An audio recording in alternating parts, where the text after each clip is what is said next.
At this point, we should be familiar with the power rule. Next, we're going to learn about the extended power rule. I want to begin by looking at the function y equals the quantity x squared plus 1 cubed. Now, what is the derivative of this function? Well, let's try taking a guess at what the derivative might be. If we take a guess using the power rule, we would bring the exponent out in front, bring the 3 out in front, and then subtract 1 from the exponent. Now keep in mind this is just a guess. So let's check our work. We're going to check our work by taking our original function and multiplying it out. If we multiply this function out, what we end up with when we get done expanding is x to the 6th plus 3x to the 4th plus 3x squared plus 1. Now that we've expanded this out, we can find the derivative by using the power rule. So y prime is equal to 6x to the 5th plus 12x cubed plus 6x. So far, our answer looks nothing like what we had as a guess, but let's do some rearranging. We can factor out a 6x, and then we're left with x to the 4th plus 2x squared plus 1. Now this can be rewritten as 6x times x squared plus 1 squared. Next, I'm going to factor 6 into 2 times 3. So I'm going to write it as 3 times x squared plus 1 squared times 2x. So I've just rewritten the 6x and broken it up into 3 and a 2x. So this is the derivative of our function. Our derivative is 3 times the quantity x squared plus 1 squared times a 2x. Now if we go back and compare that to our guess is very close to the derivative. The only thing that's missing is the 2x. We're missing that 2x quantity on our guess. Well, it turns out 2x is the derivative of what we see inside the parentheses. Inside the parentheses of our original function is an x squared plus 1. Well, if we take the derivative of this inside part, the derivative of that is 2x. So now our result here gives us a general pattern for differentiating functions of this form when we have an expression that's raised to a power. So here's what the extended power rule gives us. Suppose we have a function g of x, and g of x is a differentiable function, and it's raised to some power k. To take the derivative of an expression raised to a power, we find the derivative by first applying the power rule. We bring the exponent out in front, and then we subtract 1 from the exponent. But then what we have to remember to do is take the derivative of that inside expression and multiply by the derivative of that expression. So let's summarize what we saw in the previous example. We were looking at the function y equal to the quantity x squared plus 1 cubed. Now using the extended power rule to take the derivative, what we do is we bring the exponent out in front, and then we subtract 1 from the exponent, and then we multiply by the derivative of what's inside the parentheses, this inside expression. So if we multiply by the derivative of that, the derivative of the inside, using the power rule, is 2x. So our derivative then is 6x times x squared plus 1 squared. So let's look at some examples of using the extended power rule. The first one here, we're going to take the derivative of y equal to the quantity 3x plus 2 squared.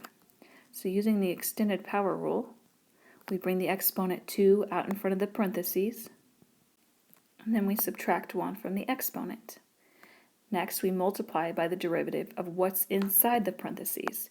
So looking at what's inside the parentheses, we have a 3x plus 2. Taking the derivative of that, the derivative of 3x is 3, and then the derivative of a constant is 0. So then our derivative y prime is 6 times 3x plus 2. Next, in part B, we're taking the derivative of y equal to the square root of 5 plus 6x. So what I'm first going to do is I'm going to rewrite this as y equal to 5 plus 6x to the 1/2 power. This will allow us to use the extended power rule. So using the extended power rule, y prime, bringing the exponent down in front, we have a 1/2 times 5 plus 6x. Now subtracting 1 from the exponent leaves us with a negative 1/2 exponent. Next, we need to take the derivative of what's inside the parentheses. So now we're taking the derivative of 5 plus 6x. The derivative of a constant is 0. Derivative of 6x is 6. So now we're multiplying by 6.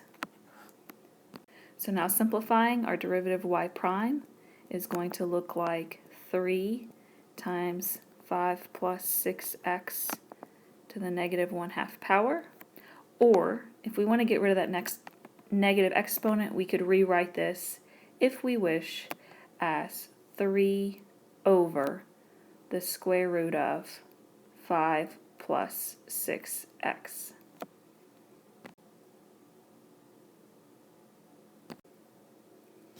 In the next example, we have y equal to 1 divided by the quantity 4x minus 7 squared.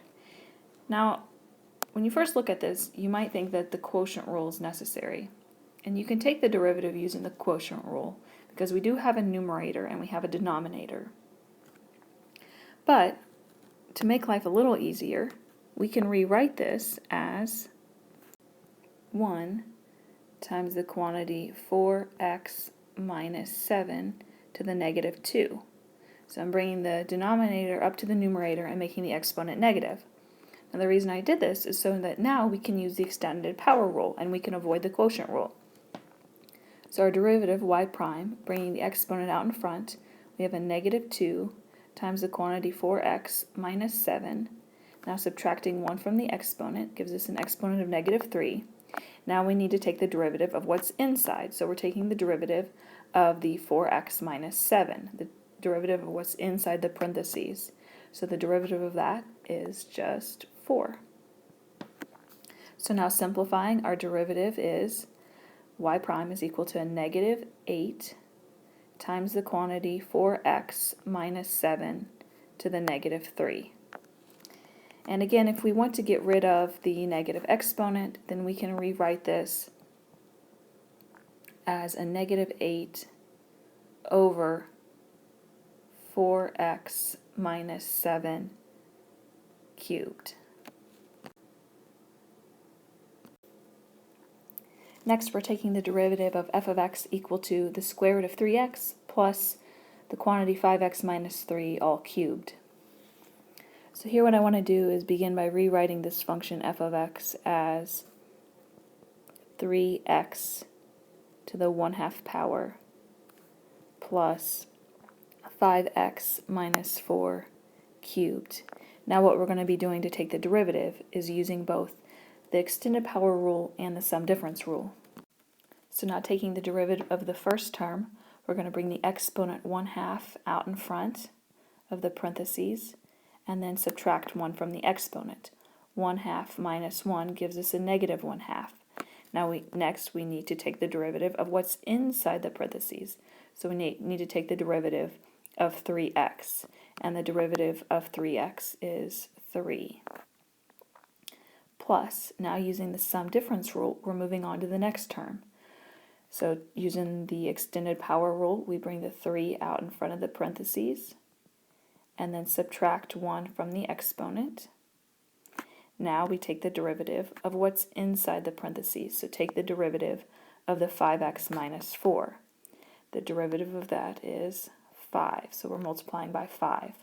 Now let's simplify. So we have a 3/2 times 3x to the negative 1/2 plus 15 times a 5x minus 4 squared.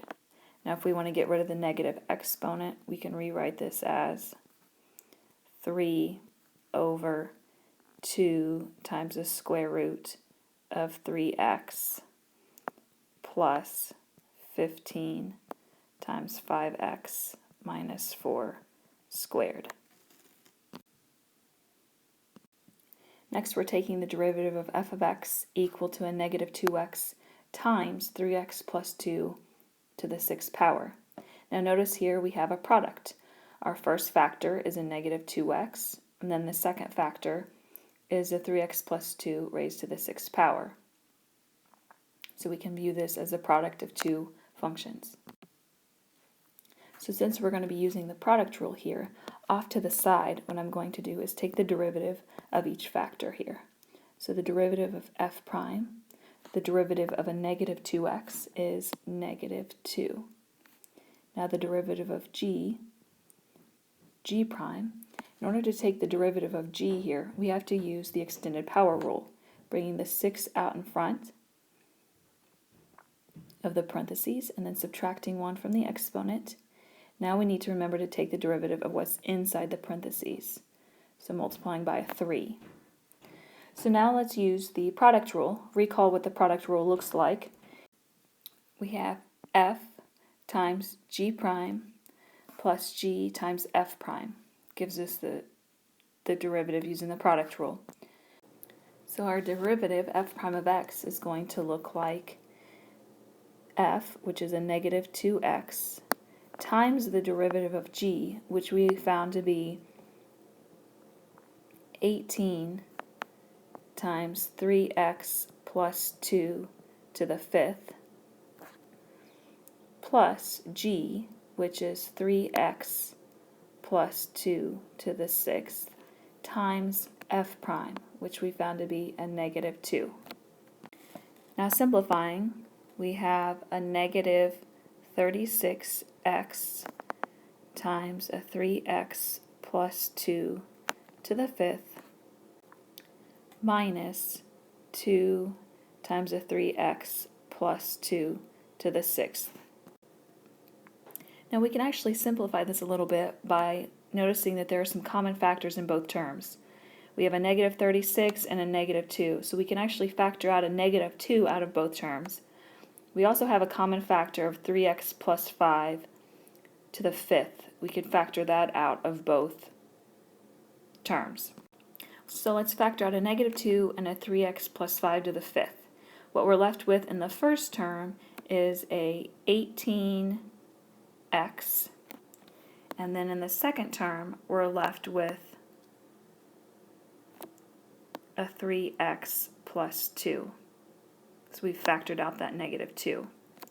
So now simplifying, we have a negative 2 times a 3x plus 5 to the 5th. Combine like terms, and we have a 21x plus 2.